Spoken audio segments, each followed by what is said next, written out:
ইস্তেমাখনৰ যিটো উদ্দেশ্য সেই উদ্দেশ্যটো যাতে সফল হয়। মোৰ কিন্তু সফল হৈছে আজি। বৰ্তমান মই আছোঁ নৰ্থ ইষ্ট ইষ্টেমা দৰং জিলাত। ইউনুছ তামুলী দাদাক লগ পালোঁ। দাদা আপুনি ইষ্টেমাত আহি কেনেকুৱা অনুভৱ হৈছে আৰু কেনেকুৱা লাগিছে আপোনাৰ? আচলতে ইয়াতে অনুভৱটো তেনেকুৱা নহয়, কিন্তু আচল কথা হৈছে ইস্তেমাখন পতাৰ মূল উদ্দেশ্যটো কি?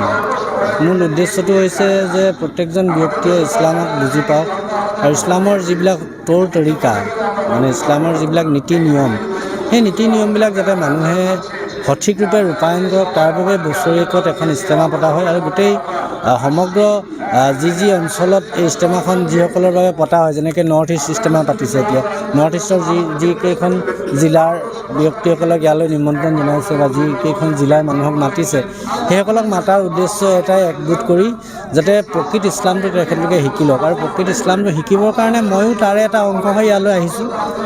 বেলেগ একো উদ্দেশ্য নাই, যাতে ইছলামটো প্ৰকৃত ৰূপত জানিব পাৰোঁ। তো সেইটো উদ্দেশ্যৰে ইয়ালৈ আহিছোঁ। ভাল লাগিছে আহি, যথেষ্ট মানুহৰ সমাগম ঘটিছে। মই কিন্তু দাদাক লগ পাম সপোনতো ভবা নাই। দাদাক মই টিভিত চাই থাকোঁ, বহুত পৰ্টেলত চাই থাকোঁ, নিউজত চাই থাকোঁ। দাদা কিন্তু বহুত ইছলামৰ কাৰণে ভাল কাম কৰে আৰু মুছলিমৰ কাৰণে আৱাজ উঠায়, চাই ভাল লাগে। দাদাক মই কিন্তু এনে বাস্তৱত দেখা নাই, আজি ঘপককৈ ইয়াতে ঘূৰি থাকোঁতে দাদাক দেখা পালোঁ। সঁচাই মোৰ ভাল লাগিছে, মই বহুত সুখী যে এইটোৱে এটা ইস্তেমা।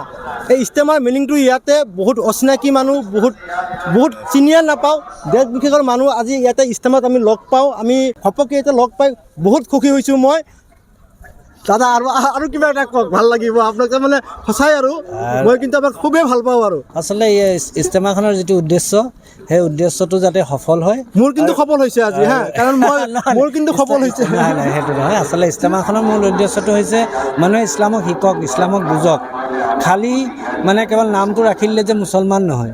আৰু গৰু যি প্ৰকৃত যি ইছলাম, সেই ইছলামৰ যি নীতি নিয়ম, সেই নীতি নিয়মবিলাক, সেই আদৰ্শসমূহ বুজাবৰ কাৰণে এই ইস্তেমাখন পতা হয়। আশা কৰোঁ যিসকল ব্যক্তি আহিছে প্ৰত্যেকে যাতে ইছলামৰ যিসমূহ নীতি নিয়ম তাক পালন কৰিবৰ কাৰণে সকলোৱে চেষ্টা কৰিব।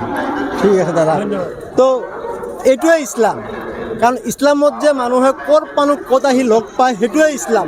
দাদাৰ উদ্দেশ্য সেইটোৱে। আৰু মোৰ উদ্দেশ্য আজি যে মই ইয়াতে আহিছোঁ, দাদাক যে লগ পাম কেতিয়াও ভবা নাই আৰু সপোনতো ভবা নাই। আহি যে ইয়াতে পালোঁ, এইটো ইছলামৰ পাৱাৰ হয়।